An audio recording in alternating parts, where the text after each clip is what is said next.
It is Thursday, March 30th, 2023, Thursday morning. It's about 7 a.m. And this is the last move of this rotation. We're in the famous boneyard. I'm recording with my lapel mic. I'm holding it more distant from my mouth. Hopefully the sound quality will be quite better than it was last time. The grass here in places is up to my knees. Here's a patch of grass that's up to my knees. Let me just kind of show you what that looks like. Yeah, that's up to my knees definitely. There's my knee, there's the grass. You can't see from where I'm standing, but I can tell. The grass otherwise is up past my ankles. So this is pretty fertile pasture here, or paddock, what do you want to call it. So the cows did run out of water. I fixed the water. Somehow they pulled it out again. So I fixed the water. I don't think it was too long ago though, because they're not desperate for water. Let me adjust the camera here. Look at all that grass. So I'm gonna go show you why this is called the boneyard. I drag the dead cows out here and just leave them out in the open, and let the wild animals do their thing. So there's 2 cows that died so far on my ranch. Well, 3 cows, maybe more. Cows, not calves. One was orange. She was like yellow, a longhorn that had beautiful markings with a lot of orange. I just walked over a bunch of bones. I think this is where one of the carcasses was. And the other was a Hereford called Ugly. She was called Ugly because her horns were all messed up and ugly. Well, but she was a good mama. And I think she died. I'm not really entirely sure why she died. I blame mostly myself for it, just inexperience and stuff. But she lay down and she wouldn't get up, and she laid for a couple days. We tried antibiotics, we tried nutrition paste, but she wouldn't get up again. And eventually I think this is Ugly's skull. Yeah, that's Ugly's skull. Let's see if you can see. Yeah, anyway, eventually she got really sick and she's in a lot of pain, so I had to put her down and we dragged her out to here. That was pretty traumatic for me. It's the first time I had to shoot a living animal. That was back in October of 2021, and then in January of 2022, one of my longhorns laid down, orange, and she wouldn't get up, and she was clearly in a lot of pain. And we killed her, dragged her out of here, and I checked the teeth, and she had tiny little teeth on the bottom. So that was probably why she died. She's just old. So cows' teeth, when they're first born, the first year they grow 2 little teeth on the bottom of their mouth. The second year they grow 2 more, and then I think until they get 6 or 8 or something like that. That's how expert I am in cows. By the way, this is Blackie's calf, number 20. I caught her earlier hanging around Blackie. So, should probably grab a picture of her. I'm trying to document all my cows and put them on the website. Let's see if I can get her face. There we go, number 20. And so, yeah, the 2 cows died. A couple of calves have died on this land. The problem with calves is, one of them I found and it was already gone. It was just a bunch of bones. And the problem with calves is you can't really do much for a calf. One of my friend, when I first got this land, there was a bunch of grass on it. He was redoing his field, and he brought his cows here temporarily. One of his cows got stuck in the pond, and we weren't able to find out in time. And so I had a dead cow, in the pond and a calf that was moving next to her. So he took the calf home. That was one of his cows, not mine. He took the calf home and bottle fed it, but it died a short time afterwards.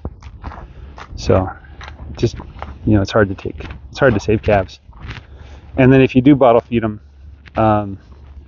if it's a male calf, they become really, I want to say aggressive, but some people say they become too familiar with humans. And so they'll push on them and stuff, and they'll cause injury. This is 20. So bottle feeding is really not ideal, especially if you're trying to run an operation in your spare time or that doesn't require too much of your time. So there's Dusty. Are you already chewing your cud?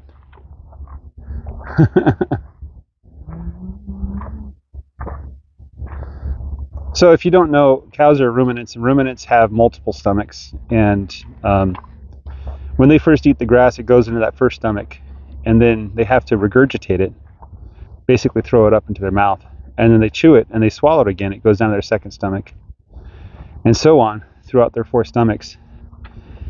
And what's happening is inside their stomachs, there's bacteria and stuff that's breaking down that grass and releasing the nutrients for the cows. Grass is mostly inedible. Like if I were to sit here and eat grass, I would get hardly any nutrient from it. I might get a little sugar from the grass blade, but not enough to justify all the work. So cows, they're basically a little fermentation plant where the bacteria work on the grass and break it down and give those nutrients to the cow.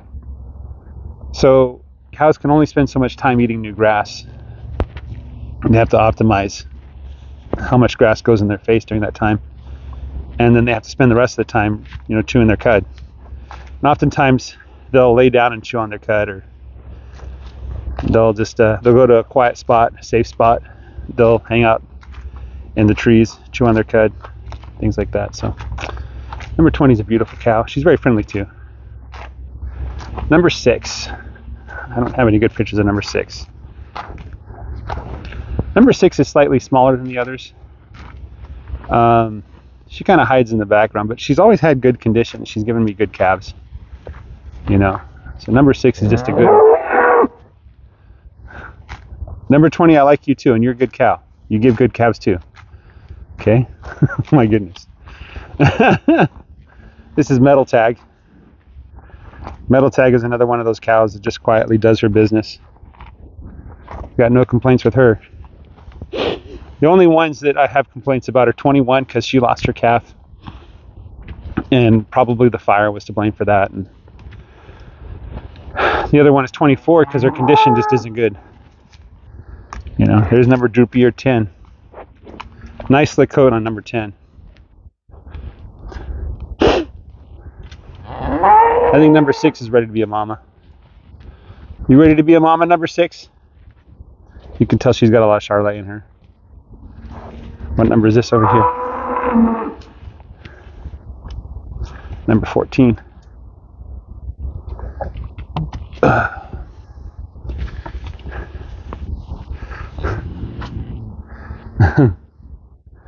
Anyway, I don't know if I've wired up this fence properly yet. I've always been putting it off.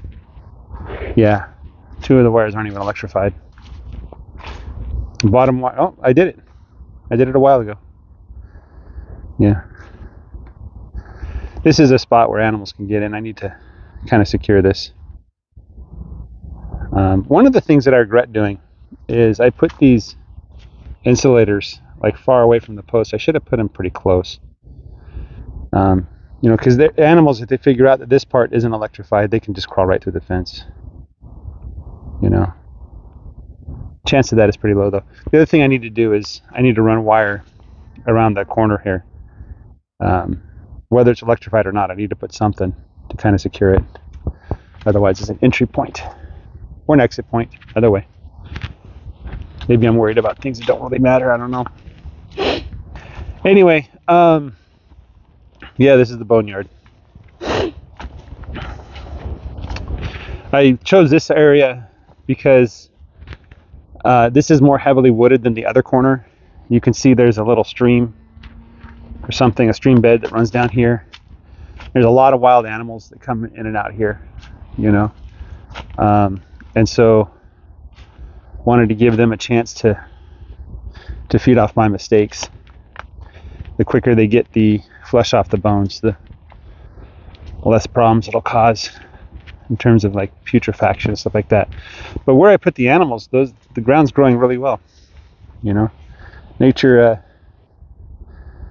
has a way of taking care of herself, and this is exactly the spot where she was. So grass is growing really well. Natural fertilizer, right?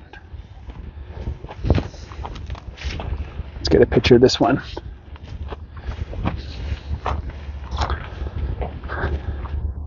I have to go back and review the videos and figure out when she was born. I didn't really record it very carefully. I got lazy. Number 11, I think I got you already. You're a calf too, you're a heifer. Number 1, one of my oldest calves. I think she might be like Yellow's calf or something like that. So, I'm not looking for big calves.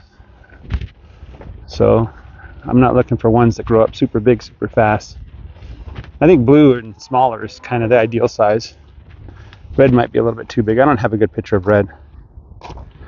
Big red. She's the alpha. Number 2 is blue. Big red is shy. If I have cattle cubes in my hand, she might eat out of my hand, but that's about it. All right. Not much else to say. One of my complaints about Greg Judy's videos, he's not going to see this and he's not going to hear it. He takes a while to put his videos out, and also his spring is later than mine, so I have to basically do what he's going to do in the future to be successful. If I follow him, I'm always going to be a month behind.